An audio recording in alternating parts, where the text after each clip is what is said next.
Of course, like any good presentation, Erica and I wrote this description and then decided to create the presentation afterwards. And so we hope we do it justice, but it was a little bigger subject, she's laughing, than we planned. But anyway, we're going to hope that we get through it. This is linked, and maybe Erica can drop it in the chat. We have it linked off of FACC's website, so you are welcome to download the presentation. I did add one small thing to the presentation, just about an hour ago, and so we will update the link. But I'll tell you what I added. It's not a big difference. My husband took this picture, so I think he's got, after years of living with a photographer, he's learning. And so we have our bios up there, and you're welcome to read them at a later date, but I'll just introduce myself quickly and then let Erica introduce herself. I'm Wendy Brill-Wynkoop. I'm a faculty member at College of the Canyons. I've been there for 23 years and in the community college system for about 25. I am currently the FACC president-elect, which means I have big shoes to fill in June. And I hope you are enjoying our A&P conference. It's sad that we can't be together, but we're doing our best to try and continue movement forward in terms of advocacy for our students and our faculty. So Erica, do you want to introduce yourself? Sure. My name is Erica. I teach accounting at a few different colleges. I serve locally on our Fiscal Advisory Committee, Success and Equity. I'm a senator. So I try to have my hands in as many different of the pots as possible, because it's the only way I can seem to figure out how it all works. So we're really trying to make those connections for you today. So that's kind of what I love to do. We have a long list of stuff to get through. We did our best to pare down our slides, but we're going to walk through how to understand the language of budgets. So if you're not an accountant or you're not a budget wonk, right, you'll still get that detail here. The sources of our funding, where does the money come from and what's its purpose? What plans are required to spend that funds, right, to spend those monies, how they're allocated, how and where to locate the 311, both quarterly and annually, how to find your SEA or your student equity achievement plan, the end of term reports, reflect on the Q review, right? So the statewide Q review that they did, both system-wide and for each college. Connect the budgets with those required reporting structures, so both fund amounts and narratives, and then to help you determine what questions to ask, where to find the reports and forms, and what to look for. And if you have questions, you can put them in the chat, or we will wait to the end to answer questions so we can try and get through the material. But if there's something that's pressing, please let us know. So we're going to start with a little bit of nuts and bolts, so we have some common language. And I apologize to those of you who are really good at reading a budget, but just some general nuts and bolts so we understand what we're talking about. First of all, our community colleges do fund accounting, and that's used as a control to separate financial resources and ensure that they're used for the intended purposes. And with a fund as basic recording entity for the reporting specified assets and liabilities and related to transactional movements of its resources. So with fund accounting, everything has a place and a purpose, which makes it really easy to either look back at a budget and look what it was intended for, or to look how it was spent. The budgets, that's really the plan. And what's interesting about the plan is in Title V language, one, your board of trustees has to approve the plan, and two, if there's a change from the plan or expenditures are not going to be spent in the designated fund, they have to approve the transfer or the change of the plan. This is something that you can watch in your board of trustees meetings, because often the plan and the expenditures don't necessarily line up, which we're going to talk about in a minute. And where to find the information about your college. It's public information, all financial information. You should be able to ask somebody on your school campus for help. If you have a college that's less transparent, this is a good resource. It's also a good resource in general because it puts all the information in one place. This is just a screenshot to show you which report you might want to download. But on the CCSF 311, which our colleges are legally obligated to file quarterly reports and then a year-end report, you can go to the Chancellor's MIS website and find the year.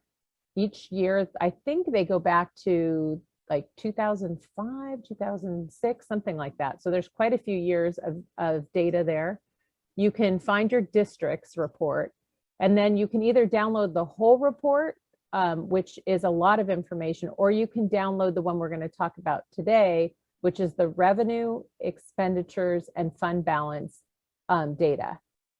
You can download this in a PDF if you want, or you can download it in an Excel file. If you want to do something with the data, which we're going to show you in a second, Erica worked on, then you might want to download it in an Excel file so that you don't have to put all the numbers in. And you might start with this one. This is a good suggestion to look at, and then you'll find that there are other fund accounts that you can look at after you sort of wrap your head around this. The bit.ly, remember you can go to the FACCC website. This presentation is posted there, and you can go to this slide and click on it. It'll take you right to the MIS site. So we're going to show you some screenshots and some actual data from colleges. This one happens to be Wendy's, but this is the report for the general fund. And we want to look specifically at the Fund 11 or the unrestricted columns. So this first set of columns. Yep. The revenue sources, right? Federal, state, and local. So depending on how you receive your funding, apportionment and or property taxes, right? They also have federal funding. We don't have any federal funding. So when we get to the next screen, you'll see we don't have any currently in our report. And then most commonly, we break it down by academic salaries, classified salaries, benefits, supplies and materials, operating expenses, capital outlay. And then it goes through on the bottom, right? Reconciling your fund balance. Okay. So what you started with plus an increase or subtracting out a decrease, and that should leave you with your ending. Wendy brought to the table this really great template that somebody on her local campus, yes, they are, Jason. Somebody brought this template to her. And so I scrubbed it and actually made it into a worksheet. So if you click on that bit.ly when you download our presentation or type it in, you can get to this worksheet as a template and use it for your own local college. So you can empty those cells, they should be empty for you, and use it to do this for yourself. So this helps you identify some of the trends. How well are you locally budgeting, and how are you meeting those budgets, right? Because a budget is really putting a job to every dollar. And how are you doing that, right? How well are we meeting those goals? Because if we're trying to pay wages that meet our needs, right? Are we budgeting accordingly? And so this really helps us compare, and it allows us to see trends, right? Are we setting up huge budgets and then not paying them? I've seen that, right? Are we saying, oh, we need the money for this, and then not actually spending it there? So it actually has many years, but this is just a little snippet of what is available. This one is actually for my college. We've had some significant transition between our VPs in finance. And you can see that in the red adjustment boxes at the bottom that I had to do significant adjustments to figure out how we got there from here. So this is a great tool to use to bring to the table and ask some of the questions about the percentages. You may not see capital outlay have significant changes. We did only because we shifted spending from a bond. So we didn't have the capital, but that's how you can kind of start to ask questions. Even if you aren't a budget wonk or aren't an accountant, this can help you identify, wow, that's a huge difference. What happened? Where'd that come from? Anything, So, Wendy, you want to add? Yeah, I wanted to go back to a question that Jason brought up in the chat. These object codes, yes, they're universal, and we're actually gonna move on to that next in this column. And this actuals and budget, I think we have them flipped, no, in our template. But to compare sort of how you're budgeting and then how you're actually spending, you'll see some enormous swings. This template I actually adopted from CTA. Will provide it for locals. And I'm sure if you're not CTA, if you reach out to CFT or the independents, they can help you with it. But I think this is incredibly helpful, at least for me, when I was wondering what the heck we're doing with all this. You know, we at College of the Canyons in 10 years, from about 2007-8 to 2017-18, we increased our budget by something like $40 million, which was like 35%. And the faculty were almost making the exact same amount of money.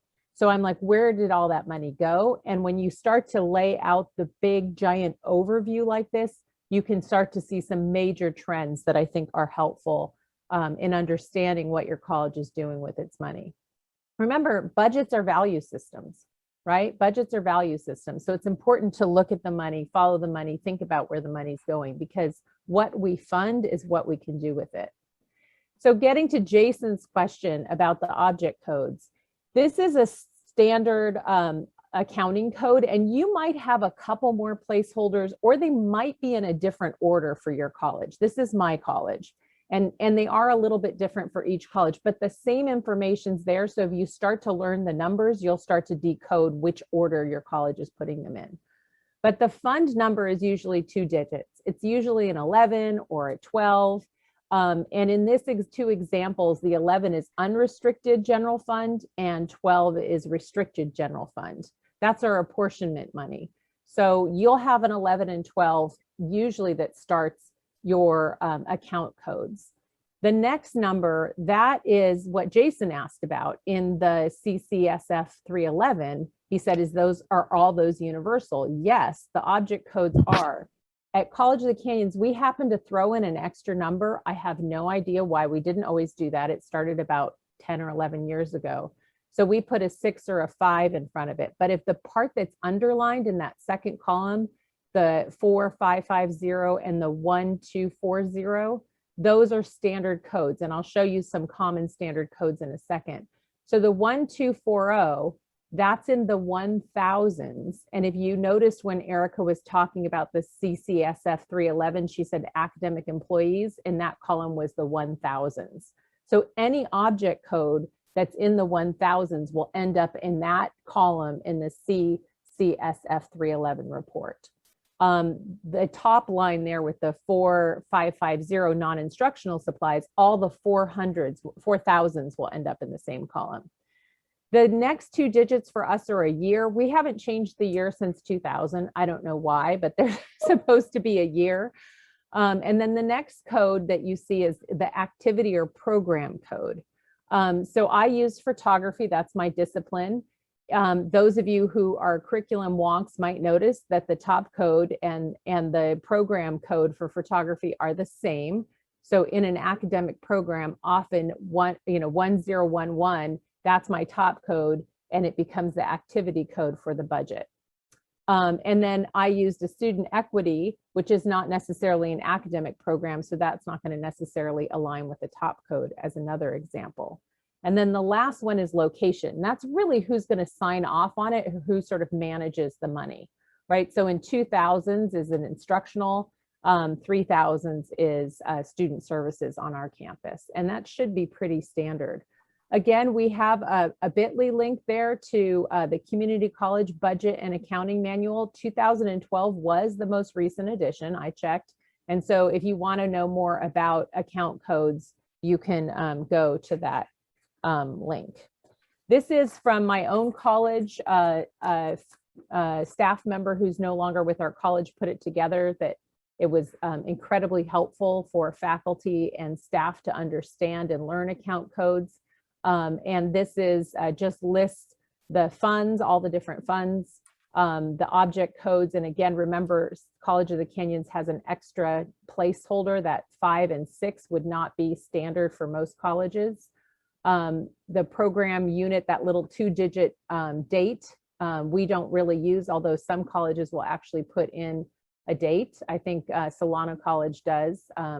Erica is nodding her head.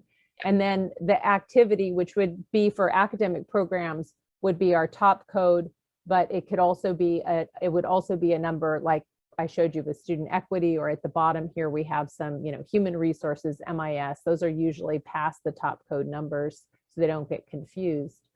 And then lastly, location, really who's going to sign off on it. So I think this is still me. Yes. So now what can you do with that knowledge now that you have it? So one of the things that Erica and I have been asking ourselves is we've gotten an enormous amount of equity money in the last several years, and yet we haven't really moved the needle, right? So we started to dive into what are the equity plans? Where is the equity money going? What are we doing with the equity money? And so NOVA, and if you type in, CCCCO for the Chancellor's Office and NOVA, it'll take you right there from Google, or again, we have the links at the bottom. You'll need to request an account, but again, in the name of transparency, and this is public information, you can request an account. It usually only takes a couple days. And you can say that you would like to have access to see all the data, and you check off a series of boxes. So you can see what we're doing with Perkins, you can see what we're doing with Strong Workforce, you can see what we're doing with EOPS, all of that information for all the districts. And I recommend that you create an account and look, because I think this is something that faculty are not enough involved in, and this is something that hopefully Erica and I will impress upon you as we move forward. So there, if you go to programs in NOVA, and then we're going to look at the SIA or student equity money programs, and then click on reporting. I put up College of the Canyons again as my college. The annual report is going to be really what I think Erica and I feel is an unhelpful list of goals and an unhelpful list of sort of spaghetti at the wall activities in most of these reports. There might be a narrative. I know at College of the Canyons we have a more narrative helpful equity report, but that is not included in the NOVA site. So you can look at everybody's equity plans, but the expenditure report is what we want to spend a little time on today. So if you click on see a term and expenditure, there are 3 years of plans up. And of course, the 2021 is not finished yet, right? That wouldn't be finished because we haven't finished that. But this is what it looks like. I just did, again, a screenshot. And there's a few things that we want to point out. Do you guys notice the codes there? The 1,000 instructional salaries, 2,000, 4,000, right? So you can see the codes there are the same. So you're starting to link that this is the way that we're spending this money. And you can see that in this example for College of the Canyons, in the year 1, we spent, a little over $1 million in instructional salaries. We spent almost $2 million in non-instructional salaries. Those would be administrators and classified that are not doing work in the classroom. And then employee benefits, $1.1 million. Supplies, $4,500 out of $5.3 million. Other operating expenses and services, $45,000, and then capital outlay 2. So the bulk of the money we spent was in people. Which is typical for the community college. Most community college budgets are at least 85% of their total budget, if not more, is people and benefits, because people are we're the ones that do the work. We want you to notice the total allocation, which is up here in the left-hand corner, $5.3 million. You have 2 years to spend it. How it's been allocated over 2 years, from 4 million to 1.2 million in the second year. How we're actually spending the money, which is this, large amount on people at College of the Canyons, and you should go look at your own equity plans. Erica and I looked at some other colleges that have been known for their equity work, like Bakersfield, Santa Monica. So that would be a good comparison to know.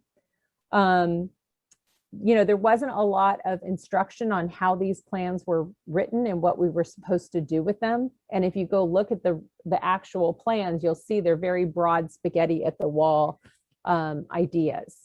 And there's not a lot of clear ideas of how you're going to measure all of those activities and which of those activities specifically are going to affect which goals. This is some patterns that we noticed in general. So it's really particularly hard to figure out what they're doing with the money, any of the districts. And well, the bulk of this is in salaries. It is important that we fund those who are doing the hard work. So if people are doing work to move the equity needle, we need to make sure that we're compensating people to move that equity needle. But at the same time, we want to make sure that the work they're doing is connected to moving that equity needle. So how, in the way that the plans are designed now and the reporting's designed now, it's very hard to connect those dots. Erica, do you want to add anything? Yeah, one of the things we also noticed was a lot of colleges had year one allocated and then a remaining unallocated balance, which means that they don't have a plan for all of their allocation. And statewide, the total allocation was $455 million. It was $500 million of C funds. So for us to not have a plan with that money was concerning to me, right? As somebody who likes to spend money, right? Why aren't we allocating in a particular purpose for a particular reason? And now we're in times of COVID, right? Like we have plenty of things we could be spending money on. So where did that disconnect happen, right? Where were we not why we're not identifying that? Or neat? You're muted. Erica, that's a really good point. I was going to ask that question. What are they saving the money for when we need the money, when part-time faculty are losing classes and students don't have digital devices? Yeah, those are the questions that we need to start asking. One of the other things Wendy brought up is that they don't use the years. Unfortunately, my campus has a difficult time spending money to the point where we have sent money back. And so we have money where we keep track of years because we have to worry about spending last year's money before we spend this year's money. And so I know we're not alone in this, right? We cannot be the only campus. Many schools have this problem, right? And so that year can become important if you have money from a prior year that needs to be spent first, right? Because it's FIFO, it's first in, first out. So I want to make sure that we get through all the material and then we want to have a conversation. So if it's a quick point, let's do it. Otherwise, let's hold questions to the end. Christina, do you have a quick point? Yeah, I just wanted to ask, and you can answer this at the end if it's not quick for you, but is there a place that outlines the parameters for how that money is spent, and specifically can C money be spent on non-credit programs with an equity focus? You can spend it on almost anything.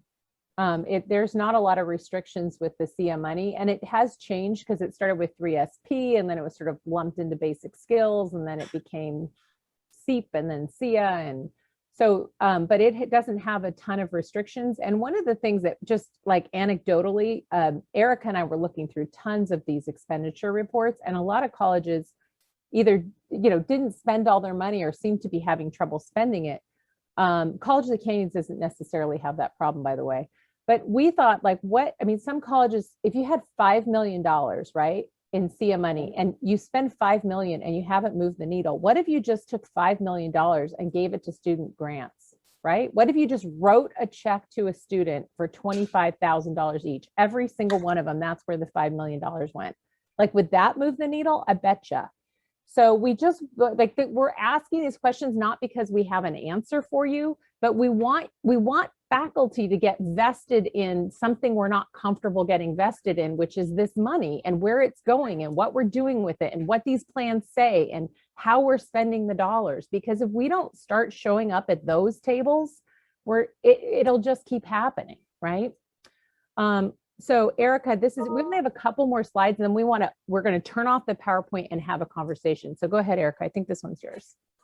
Yep. So that's exactly part of it, right? Where are these conversations happening, and how can faculty get to that table, be at that table actively engaging in developing the plans to spend the money? So this is a snippet from the Q report that analyzed all of the statewide C plans. And so they identified what the activities were, and they just pulled the NOVA data. That's all they did. And they evaluated the language in the C plans and showed us in graphs what we are spending the money on. So are they activities in a classroom, basically, is what this chart is determining. Student support services, overwhelmingly 60% of the activities listed on the C reports are student support. 7% are classroom focused. And for me as a teacher, a classroom teacher, success, the metric of success, the letter grade, the SLO being met and not met, only happens in a classroom, right? The support can happen outside of a classroom, but the actual measurement of the metric happens inside a classroom, right? Neither, which means we didn't have clear enough language to even classify it, and insufficient information. Like 20% of the activities on our C plans didn't speak to support services or a classroom activity. So 20% of the activities, spaghetti at the wall, right? Maybe not even clear enough, not even in language. You can go to that. Yeah, perfect. Sorry. And then the next question was, did it specifically mention faculty or instruction in any way, right? Engaging a faculty member in professional development or teaching practices, any of those measurements, right? 19%. 19% of the activity descriptions mentioned faculty or instruction or something that can be done in a classroom. 19%. So we first started with just the graph, but I thought the actual data points were so helpful. And so we circled two that we really identified, number 5 and number 8. Half of the activities were focused on all students. And so if you're engaged in equity work and understand kind of the difference between the Black Lives Matter argument and the All Lives Matter argument, this is something that's very synonymous with that. Are we helping the students who are being institutionally marginalized? Or are we attempting to help all students? Half of the activities in the equity plan meant to address marginally affected students spoke to all students. And then number 8, 2/3 of the activities did not include faculty members. 2/3. So I'm not quite sure how we're supposed to affect change in a classroom, outside of a classroom, if only 1/3 of the plans include faculty in some way. Ornette asked a question about auditing the equity plans. I don't know that they're audited. This information came from the Center for Urban Education out of USC, and they just went in and accessed public data and did their own sort of deep dive. And we linked the report there in the PowerPoint. And then each of your colleges have a very specific report that was sent to your equity officer. So if you should hunt it down. I finally hunted ours down from College of the Canyons. It took quite a few people to ask before somebody finally said we had it, but they were sent them a couple months ago. And having a separate institution, do a deep dive into your equity plan and say how it could improve, I think is a powerful thing. You may or may not agree with all of what Q's findings are, but what they found overall is that we're really, this idea of spaghetti at the wall and sort of trying to help all students instead of really trying to focus our equity dollars and activities on those students who are disproportionately impacted. That's what we're missing in almost all the equity plans across the board. I believe Santa Monica is held as their equity plan was held as sort of in high regard by the Q Center. If there's anybody from Santa Monica applauding you on the call. So should I go forward, Erica? Yeah. So this is kind of where we're trying to make those connections, right? So our funding from the state level, right? Apportionment, local taxes, Prop 98, and then we have those legislated categorical funds, right? Strong workforce, like all the different pieces. And then how are we on our local campuses budgeting every dollar? How are we assigning each of those dollars a purpose? Okay. That also now has to tie with the plan, the intent, the activity, what we're going to do to make the change or move the needle. And then we have to reconcile it, right? We have to look at how we actually spent the money. I will say on our campus, that's a real issue. Understanding how to just do the financial piece behind the scenes of putting it in the right account so that we can run reports and review that information and then talk about it. And then are we moving the needle, right? Are we achieving any outcomes that are in favor of the activities that we did? Do we see any increases in success, right? And that's kind of what Wendy spoke to. And we were putting this all together. We both were getting a little, we were in it and we were like, well, let's just write students checks. Like maybe that would be what it would take. Like if we removed ourselves from the problem, are we the problem, right? Would we get the outcomes that we need and see success? So how do we do this? Like, how do we bring all of this together from the original source of the funding to moving the needle and getting that outcome and when we run the reports and see how students succeed? So we have some ideas, we have some questions, we have some next steps. One thing I want to note is that our colleges are significantly underfunded, period, right? We don't get the funding per dollar that we need. And in the last, decade, the additional money that we have is categorical and connected to specific things. And so often what happens when we get a large amount of money, like the SIA money, which College of the Canyons have, $5 million a year, we end up supplanting with the money because we need it so desperately to do just the regular work. So please don't run back to my district and say College of the Canyons is supplanting. But here, really, when you start to look at where all the money goes, the issue is if we're so underfunded, can we really do more work, right? When we're already underfunded, and when the money comes in, we often just use it to do the work that we're supposed to do anyway. So we have to do something differently. And that's where we're not alone in this. We have just 2 more slides, I think, and then we're going to open this up to conversation because we want to know what you guys think too. But these are some things that Erica and I came up with. Start to ask your local district questions. All of this information is public information. And at College of the Canyons, when I can't get an answer, I file a PRA. Do you guys know what that is? A Public Records Request Act. I actually do that to my own district because if they tell me no, I'm like, I can still have it. It might take me 6 months to get it, but damn it, I'm going to get it. And after you've done a few of those, then they just start handing you stuff because they're tired of you filing those. But so how is your local SIA plan developed? Faculty should be part of the budget process, right? That is in Title V. And so we don't get to decide the budget, but we are part of the process, and faculty need to be the ones that are helping to write that process. And SIA and often categoricals somehow sort of get off to the side of our normal process. We need to pull them into whatever normal budget processes are and make sure they're following those normal processes and faculty are involved. Yeah, and just one thing, we focused on the C plan because of equity, right? But this applies for strong workforce. This applies for Perkins.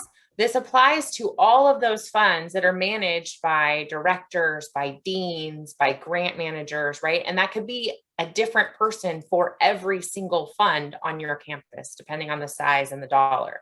So these questions can be asked of all of the different plans and how they're spent. And yes, Jason, definitely the CARES Act, the stimulus money, 1, 2, 3, how many versions we get, all of that should be folded into our regular budget processes. It should not be some sort of like side deal that administration does on their own. But we really need to think about this spaghetti on the wall idea. We're just going to throw all the money at 45 different activities and hope that one sticks. we need to make sure that we're focusing our activities on students who have been disproportionately impacted, and that we actually start moving that needle. And if we have 45 or 65 activities, spaghetti at the wall, how do you know that if you move the needle, how do you know which one moved the needle, right? So you have to start to focus your activities, limit the amount of activities, and then also make sure those activities are specifically focused on who they're supposed to help. Hopefully you will start to check NOVA. You'll start to compare plans and expenditures, learn from each other. So don't just do a dive into your own district, but start to look at other districts. If Santa Monica is held by Q as a model, and you look at their dollars, which Erica and I did, we didn't see much difference in their expenditure dollars compared to others. So then you have to do a deep dive into their activities and see, what's different about their activities. Are their metrics moving different than your college? And if so, how and why? I think I covered that. Sorry, I was spacing out. Okay, so go ahead, Erica. So some of the things that we wanted to, like, how can we get there from here? What are some of the ways that we can move forward? EOPS, right, has very specific requirements on how they can spend their funds. They have to have a certain amount spent on administration and the supervisory roles, but they are very strict on how they can allocate their funds.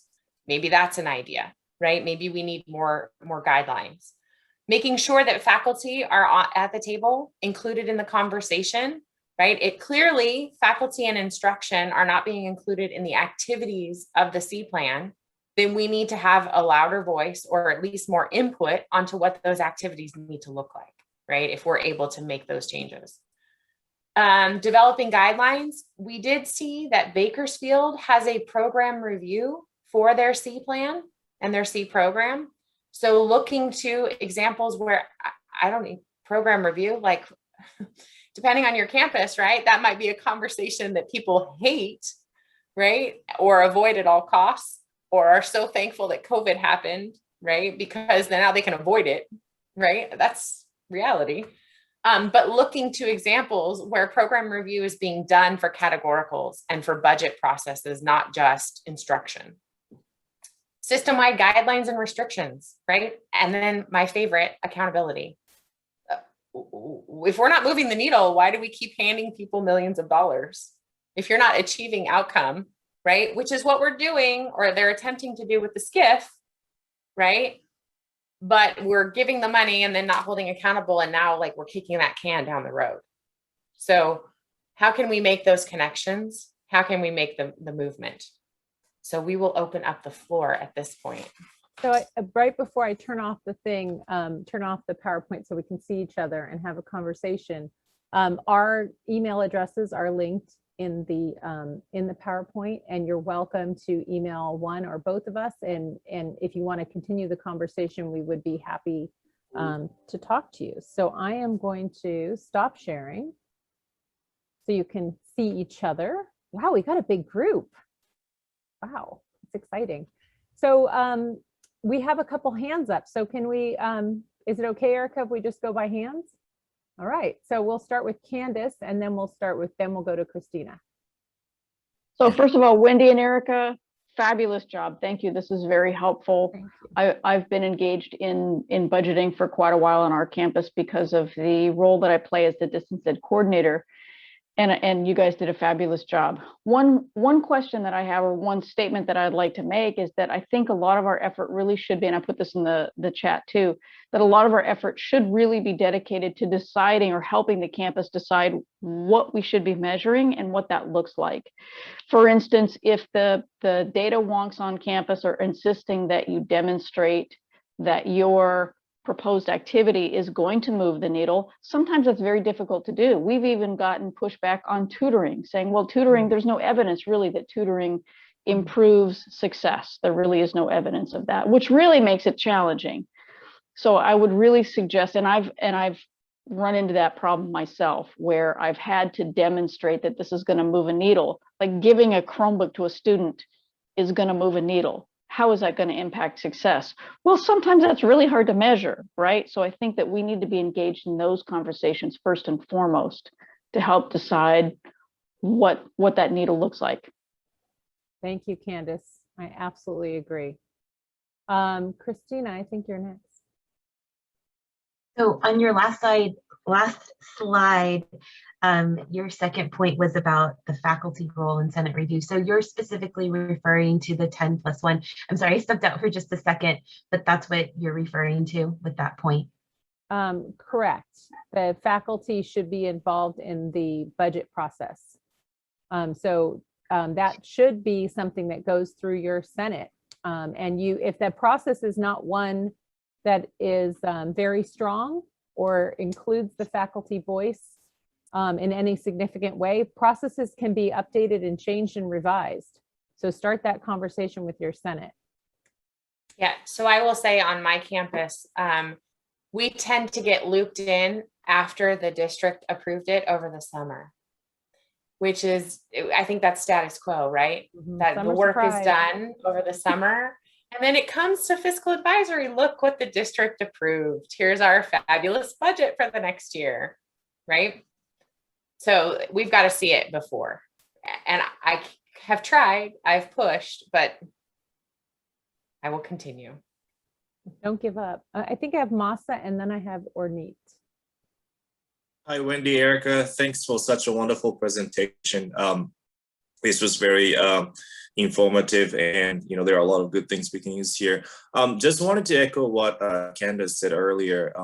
I'm one of those data nerds obsessed with looking at data, usually quantitative stuff, but I would like to share the thought that, what Chancellor's office is having us measure might not be the best. I personally don't think the way they're doing it is the best way.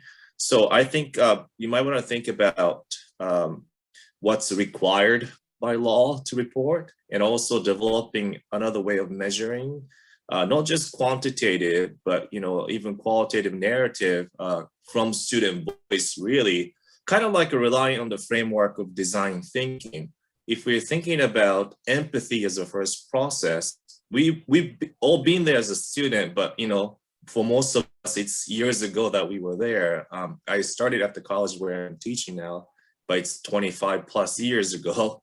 So I think really relying on students and them as a consultant who's helping us so that we can serve serve their needs, as opposed to just going from this top down, even like a way we measure. I think we should really consider, and what do we mean by moving the needle? Try not to be obsessed with this, what our keynote speaker have said, the neoliberalization of education, which is all about output and measure. But let's look at, long-term effect and legacy that we're leaving before we go to the next stage or wherever you go after we depart here. So just having that conversation on campus might be really beneficial, although the process and progress might be seen a bit slow.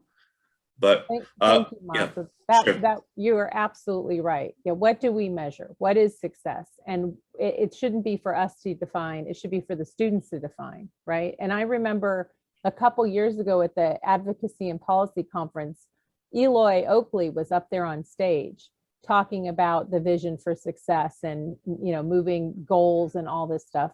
And I remember a student standing up and saying, because I registered in a community college class, I got away from an abusive relationship. And if I didn't take that class, I would probably be dead. And that's my measure of success. I'm paraphrasing, but it was powerful, very powerful. And we do not include students enough in the conversation and ask them, what should we be measuring and what do you need and how can we help you? Absolutely. I think you're completely right. And just as a technical thing, the colleges put in the goals, their goals of what they want to change.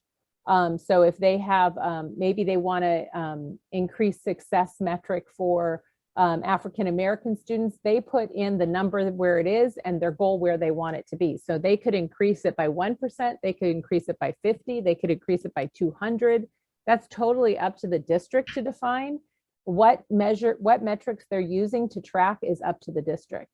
So if you look through those reports, you'll see it's all over the map, right? Not only are the plans spaghetti at the wall, but what metrics we're using to measure success are all those very database number things, number metrics, and that maybe students wouldn't necessarily say this should be the measure of success.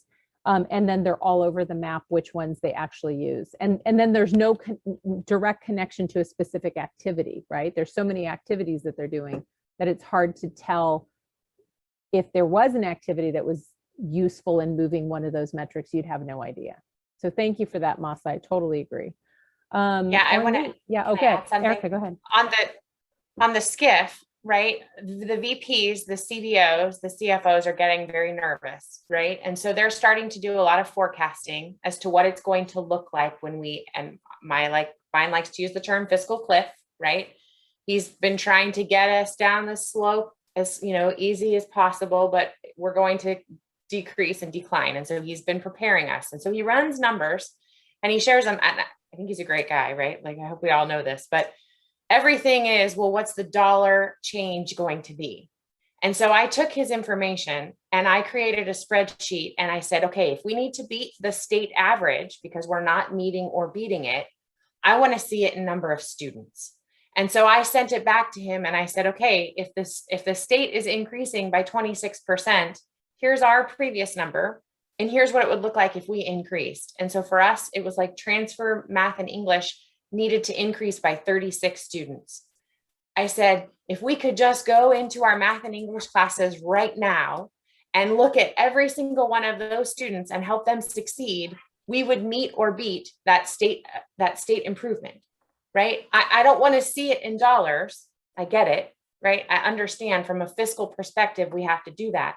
But we can't translate that into a classroom. In a classroom, we teach students. And I need to look out in a classroom and say, I need to help you succeed. How can I do that right now? And there was not a big response, because if we continue to focus, like Masa shared, on the dollar and the metric that we're just continually churning out, we never see the student.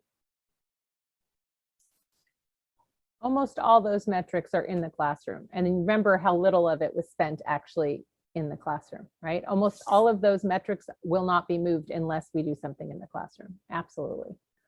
We have Orneet and then Truck. Okay. Yeah, thank you. I was going to say exactly what Masa said. I think here's, and when Dean was around, he said this at every chancellor's cabinet meeting in Los Rios. That is, there's not only one measure for success. If a student, for example, ESL, I teach ESL.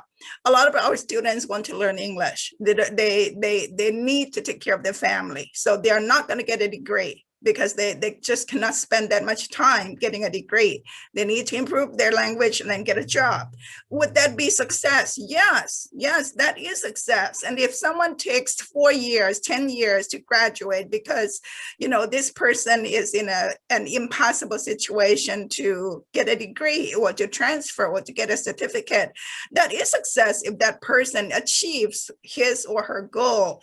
And I think that's the problem from the state chancellor's office, because if the way he measures success is, for example, Promise Grant is available to full-time students. You have to be able to go to school full-time. You have to be able to get a degree in 2 years.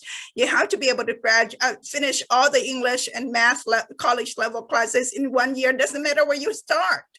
If you start with nothing, you still have to finish all those at the college level in 1 year.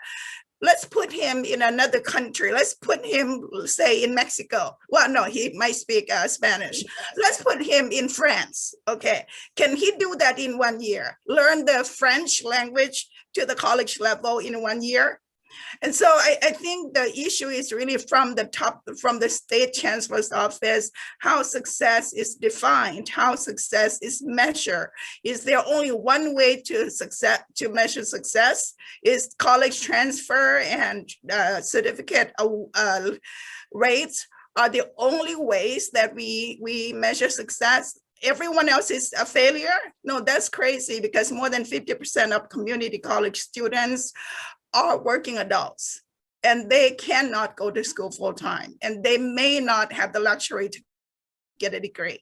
Right, Thank and I would add, Ornit, to your request of Oakley going to France, that he has to go without a full-time job and he has to work 2 part-time jobs just to try and sustain himself while he's learning French in 1 year. And let's give him the luxury of having just 2 kids, not Right. 7. Okay, let's see if he can do it in 1 year. And we'll give him stable housing just to give him an advantage, right? We'll give him stable house. Let's see if he can do it. I think we should challenge him. I like it. Exactly. Thank you. Truck, please. Hi, my name's Chook. Chook, okay. I teach in psychology, and I wanted just to thank both of you for this presentation. It was really, really enlightening. It brought to mind a particular situation going on at my campus, which is really pitting the different marginalized groups against each other when it comes to C funding. And so I had put in the chat, I'm in charge of our first inaugural AAPI Heritage Month, which is just in and of itself problematic that this district has never acknowledged that it had Asian students. And this is the first time they're ever doing it in 2021. But, it's constantly getting pushback that, oh, well, we don't have funding for that. Even though we're acknowledging that Pacific Islanders and some of our South Asian refugees are marginalized students. So I just wanted to thank you for bringing this up, because it really now can give me the power to, dive deeper into like, what are you using your CF funding for if you're not using it to truly help, our marginalized students that we're focusing on in this particular activity. And then 2 other things that I wanted to bring up is that when we were talking about, Oakley and his obsession with evidence-based data, we often don't talk about evidence-based as coming from something that's longitudinal, right? Long-term. So constantly it's like, oh, immediate reaction. Like, what is it after this semester? What is it within this year? And God forbid that we actually include the pandemic in context of, looking at findings. So it's, I would like to ask you in the examination of looking at budgets, I think I might already know the answer, but is there ever any acknowledgement that evidence-based is looking at, what happens to a student who is going through how do we measure growth when it's not within like the targeted 2-year, like finish school and, transfer to university? Are we looking at evidence as like, wow, this is someone who is homeless and, had been out of school for 10 years and then finally got back on track in community college and hit the restart button. And yeah, it took them 5 years to get their AA. Is that not seen as success? And lastly, my second comment is that, how do we start, and this is actually piggybacking off of Masa, how do we start to empower faculty to bring in student narratives, qualitative data into the discussion when we're, looking at evidence-based findings? Sorry, that was loaded. Sorry. That was awesome. Bring them to the table. Bring the students into the meeting with you. Bring them in. I looked through lots of equity plans, and as you were talking, I did not see we have X amount of homeless students, and after 5 years of equity money, we have X amount of homeless students, right? I didn't see that measure. If they want evidence-based data, that would probably be one that could be done with 2 surveys. Not a lot of time or money, but I don't see that one used. I see how many, courses that they complete. So I think there are a lot of things that we could measure and with using evidence-based data that would be a clearer sign if we're trying to specifically help those students that need our help the most. Erica, did you want to add anything? Yeah, I teach accounting, and so sometimes it's difficult to weave this in, right? The students are drowning in debits and credits. And so, oh, you want me to like be engaged in this civic conversation? And I would just say, like, I don't do extra credit. I will give you extra credit if you come to these public meetings Senate meetings, board meetings, and I'll give you extra credit if you share your experience, because I feel like we get so lost in the noise that we forget that these are human beings and they have stories. And the impact, like that listening to a student share, like what has either happened good or bad. Like I didn't give any, like call us out, tell us how terrible we're doing, but some did good, some did bad, some were very clear, and they have no problem sharing. They just don't know what door to walk through to share, right? And they don't feel welcome. And so I just invited them in masses, and boy, people got uncomfortable. Supporting your associated student group, getting that to grow. Where's Bob? Bob's the students. that's his department, right? But helping them, if a lot of groups and clubs don't have faculty advisors, and so they don't get to run it all. So there may be students that are wanting it, there just isn't a place for them. I see a hand, Milton. Hi, I'm from Contra Costa Community College District, specifically Los Medanos College. And I just have a scenario that maybe you can walk me through and give me some insight on. I represent United Faculty, our faculty union organization in the district and at the college. And recently I got an email from a faculty member, the department chair, in fact, who said, hey, I handed in the schedule. The dean just sent it back and said, you're over 0.63 on your FTEF. This is crazy. What am I going to do? Do I need to cut? And the problem is that our financial situation at the college has been really fluid.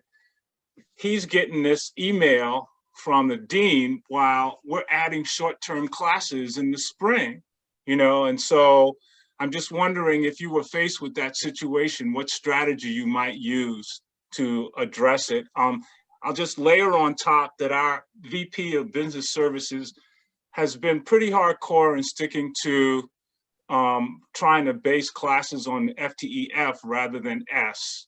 Mm-hmm. And so I wonder if that's a trend, but is the scenario I've painted, does that make sense? Yeah. Okay, cool. Well, what you said, your question makes sense. Their answer of it's fluid, so we can't afford to pay you for, 0.6 of a TLU is ridiculous. A couple things come to mind. First of all, I've noticed that the conversation changes from FTES to FTEF when our budgets start to turn downward, right? Because one is about growth and one is about costs.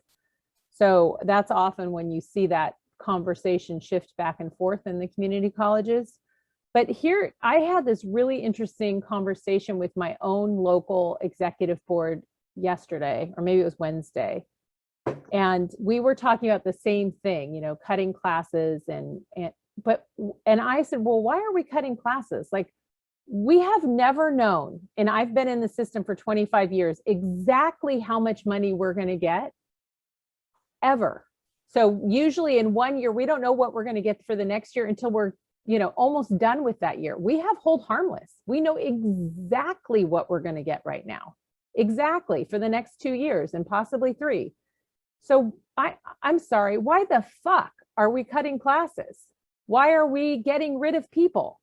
Because the money's stable, and it has never been stable in 25 years. It is absolutely stable right now. So when they say it's fluid, I don't know what they're talking about. That's the question I'd throw back at them. We've got hold harmless. It's not. Now there's this fiscal cliff that everybody's freaked out about, which is, if your numbers aren't in a certain place, your money is going to be a lot less. And I know I just looked at it for LACCD, the whole district, it was like a $45 million fiscal cliff. So if you don't do better in these metrics, right, the growth and the supplemental and then the performance-based piece, which is 10%, then LACCD is going to fall off a $45 million fiscal cliff. I just don't believe it. I don't believe that 50% of the districts are going to fall off a fiscal cliff. The formula is not right if we have 50% of the districts about to fall off a cliff in the next 3 years. we can't fix it that quick. We're going to have to tweak the formula. So I don't buy this. It's fluid. It's stable as stable as stable. And not only is it stable with the SCIF because of the hold harmless, and I'm not advocating for the SCIF, by the way, I don't like it, but it is hold harmless. And FACC has advocated greatly to keep the hold harmless in place and extend it. But not only that, we have a crap load of dollars coming in from federal dollars, the CARES Act and the, the HEERF, whatever. And then the next one that's coming after that. So, I'm looking at my district saying, what are you talking about? We've got lots of money, and why are we cutting classes and cutting people if we have all this money and we have stability in money? Erica or somebody else want to help answer that question and help Milton? I would greatly appreciate your thoughts. I'm happy to share the floor if anybody else wants to chime in.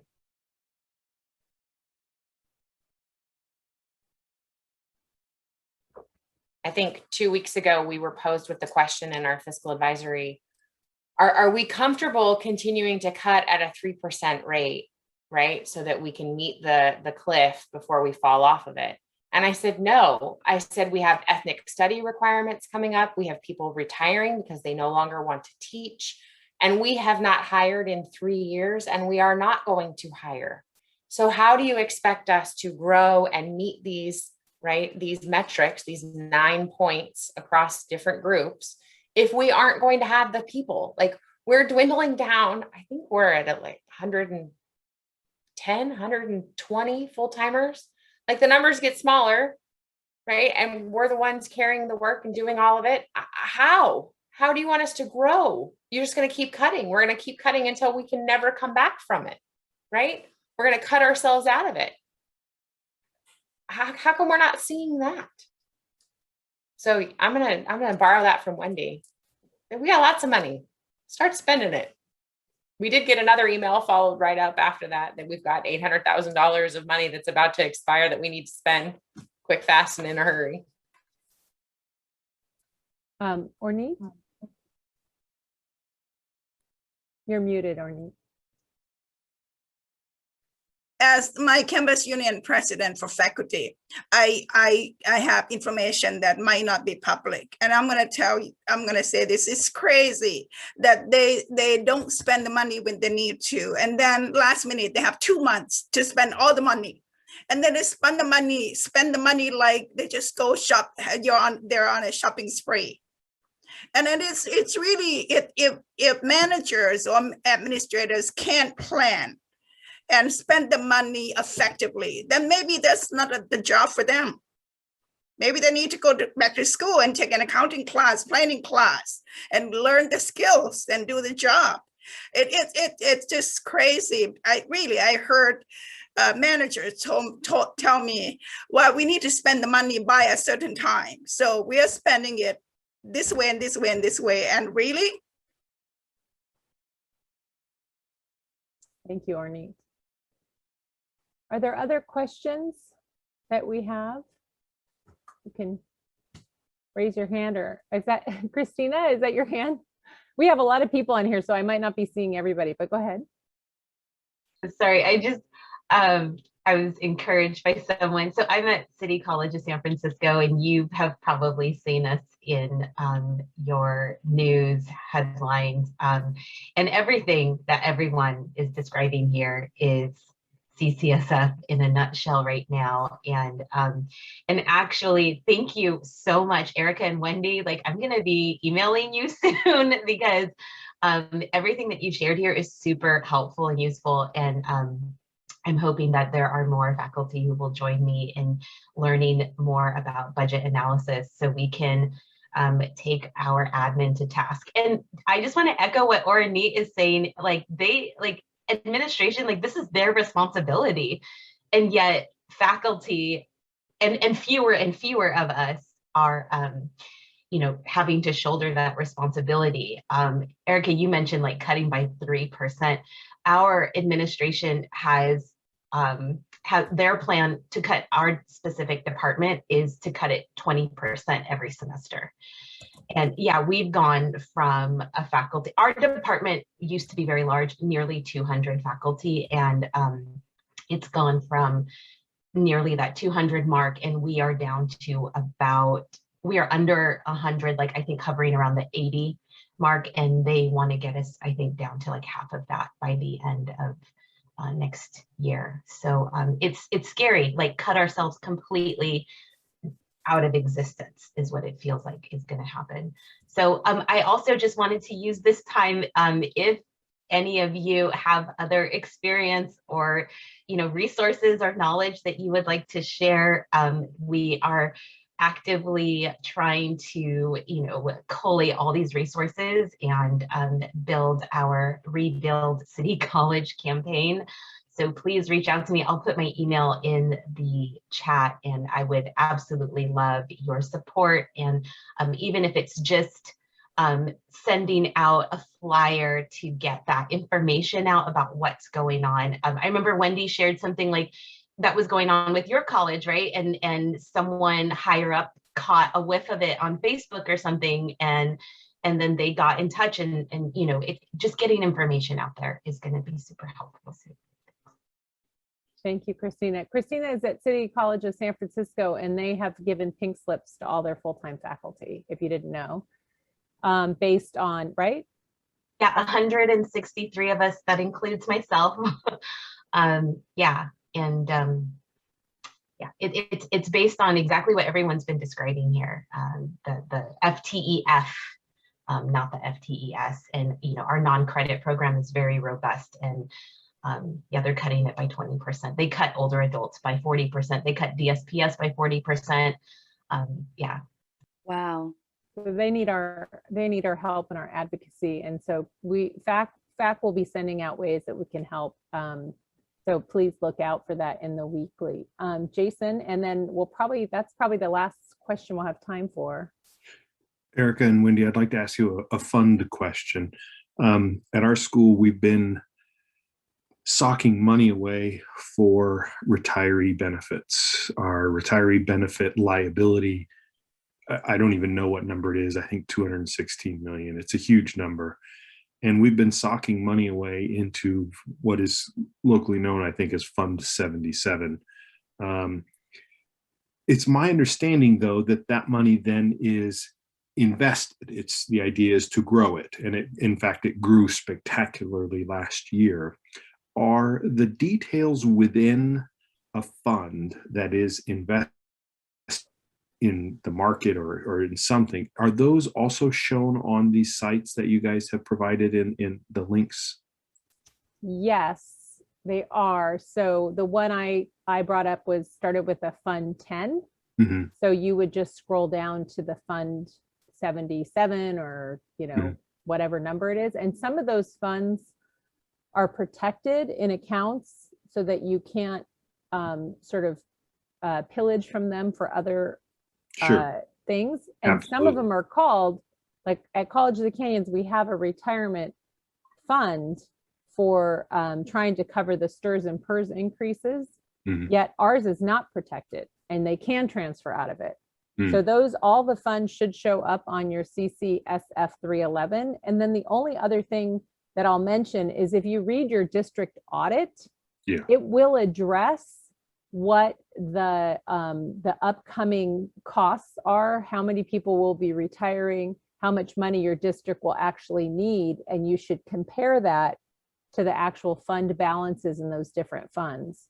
Yeah, and that will give you a better idea of really kind of where you fall. If they're socking money away just to sock it away and say they have no money and they want to fire a bunch of full-time faculty, or if they're actually trying to cover an appropriate amount of possible liability in the future. Yeah, I actually saw it in the audit, and Erica maybe can speak to this, but I guess recently they changed the way that the liability is assessed. And so we were getting close to the target, and then the target jumped up because they reassessed the liability, and it was an accounting change. They changed the way accounting standards look at liability. My district is reasonably transparent with showing these documents. I've seen most of the documents that you guys are showing locally. but I like this site because it's all in one spot. It's kind of cool to look at it that way, the way you guys are showing it. So appreciate it. Erica, did you want to address that or?